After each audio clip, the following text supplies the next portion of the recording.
Well, we're going for our afternoon beach walk, and you know, there's some funny things. It was reading to me before that the Bahamas has a like $50 million advertising, tourism, that kind of thing. 30 million of it goes to wages, that kind of thing.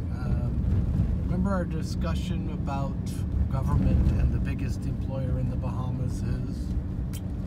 Yeah, so that's a well-spent 30 million, right? And then there was a thing with Lenny Kravitz and all this kind of stuff.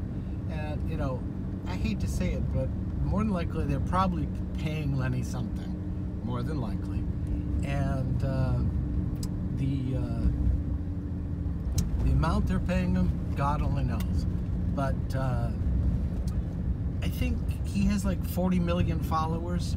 Don't you think that those people already know a lot about Lenny Kravitz and where he comes and where his houses are and all that kind of stuff? Because I would think so. So that doesn't seem to me to be a well-spent dollars. Right, well-spent money if they are giving him any money to promote the island, because his followers and everything else already know where he comes.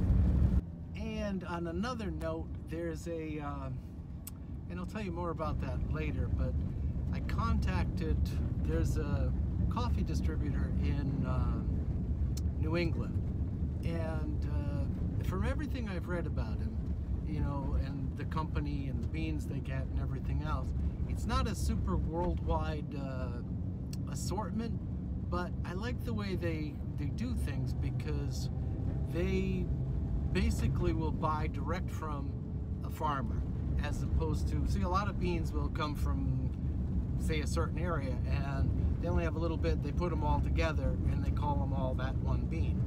But these people, they're originally from Bolivia, and one brother I think has the operation there, one here, and they're doing this wholesale, and what they do is they buy directly from the farmers, and those beans that they buy, they want a, you know, higher quality bean so that they can pass that along. Now, of course, that's going to translate to us to a higher bean cost, but you know, I'm not opposed to that at all. I'd rather have a good bean and the farmer getting a good wage for what he's producing, and also an incentive for him to, you know, make good and better beans in the following years.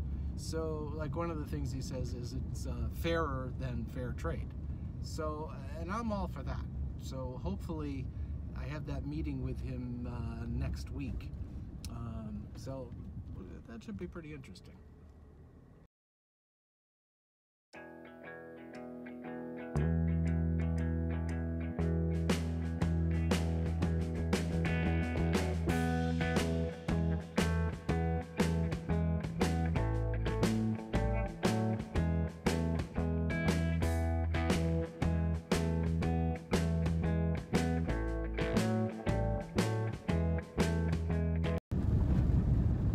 So last night I tried to get something bought on Amazon. Card declined. I'm like, okay, that's odd, very strange. And then this morning I got a notice saying that another thing was declined. It was on auto pay.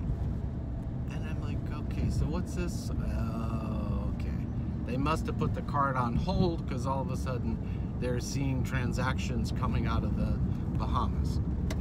So I had to get on the phone, you know, do the happy wait till the operator comes on, because they're very busy. And she says, yep, they put your card on hold. And I'm like, why? Now, it's a JetBlue card. They thought it was a funny transaction that you made a trip on JetBlue. I don't know how you figure that. That should happen all the time. They've seen that for ages. They won't see it in the future too much, but so anyway, got the card redone. just, and again, it's good. I mean, it's a pain in the neck, but it's good that, if it was stolen or that kind of thing, that somebody didn't get a chance to do anything with it. But, and they said, oh, we tried to contact you. And I said, on my US number. Right. That doesn't do any good.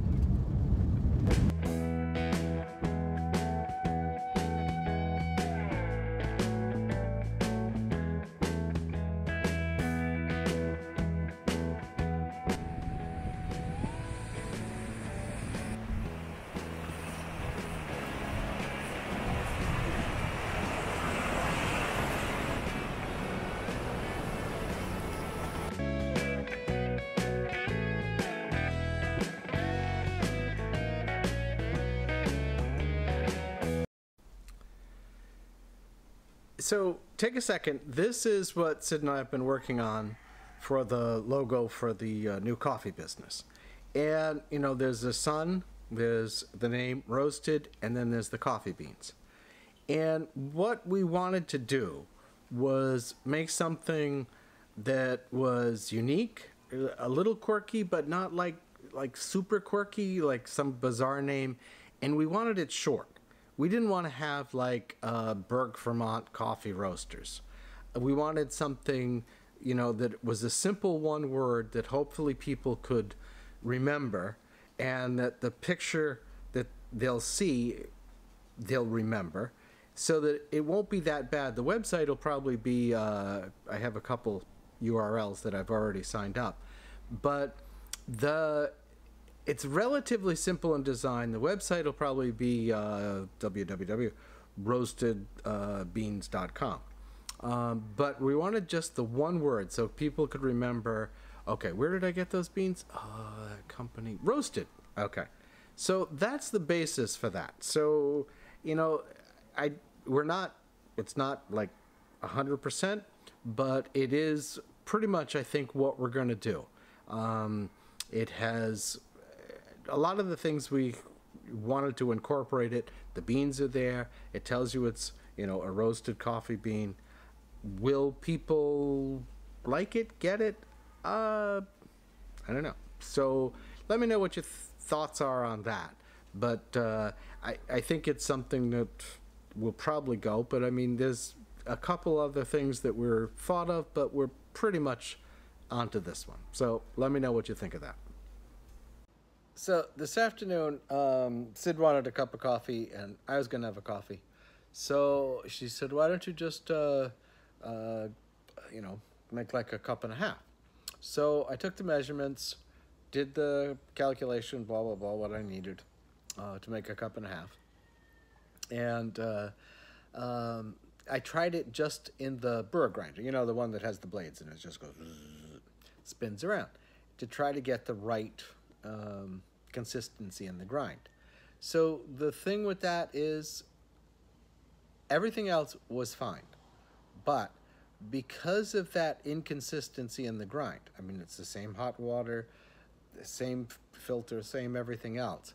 The only difference would be that the grind was not done in a burr grinder. It was done in the blade grinder. So does it make a difference? Yes, it does. It makes a big difference. Right.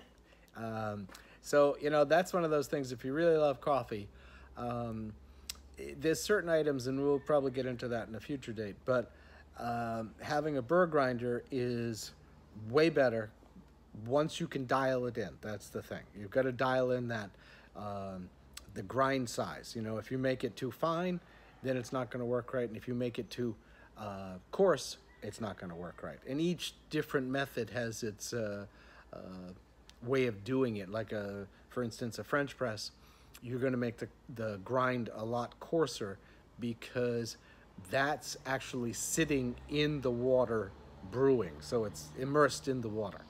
Whereas any of the pour-over methods, it's a relatively quick, you pour it on and boop, filters through, and then you're done. So you want a finer, but not like espresso fine. So there's a fine line there too, because if it's too fine, it won't work right either. So There are some things, and you know, that would be another post I'll probably do at some point, of if you want to make good coffee, the certain things that you really need to have. And they don't have to be super expensive, by the way, but they do make a big difference. Slightly interesting turn of events. The land, and I don't know if you remember that, but we've got a piece of land up north, and we put it up for sale, and lots of people contacted us, blah, blah, blah. And one said they were going to do it, and then they wanted to have 3 weeks approval after signing to get financing. I said, no, figure that out beforehand. 2, we want the boundary lines cleared and the survey markers done. And I said, no. And they said, well, we're not going to do it. And I said, okay, fine. So I just put the land back out on the market for sale again. I mean, it's $8,500. I'm not going to be paying. It was surveyed when we bought it, and the pins I'm sure are there, but that was, yeah, we paid for the survey. But I'm not going to go through and clean that all out and find those with a metal detector or whatever where they are. Not for $8,500. If you want to pay more than that, then we can talk.